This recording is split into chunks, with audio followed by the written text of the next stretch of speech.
పిఠాపురంలో పురుహూతికాదేవి. పిఠాపురం కుక్కుటేశ్వర స్వామి క్షేత్రం. ఇక్కడ శివలింగం కోడి ఆకారంలో ఉంటుంది. దానికి ఒక పురాణ విశేషం ఉన్నది. ఏలుడు అనే మహర్షి పరమేశ్వర్ని జటాజూటం నుండి ఒక నదిని తీసుకురావాలన్న సంకల్పంతో శివునికై తపస్సు చేశాడు. ఆ మహర్షికి తనంతాను పవిత్రునిగా ఉండాలన్న సంకల్పం ఉన్నది.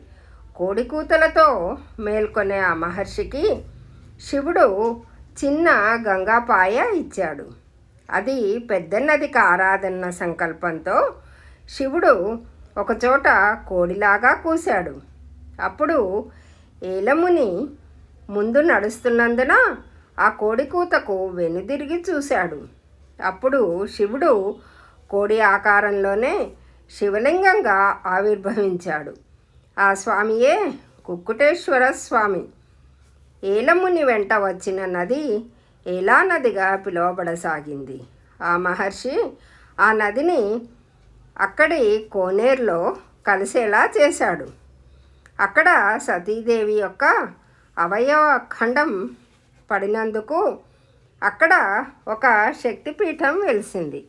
ఆ పీఠాన్ని ముందుగా ఇంద్రుడు గుర్తించి ఆరాధించాడు. ఆ దేవి పురుహూతికాదేవిగా పిలువబడుతోంది.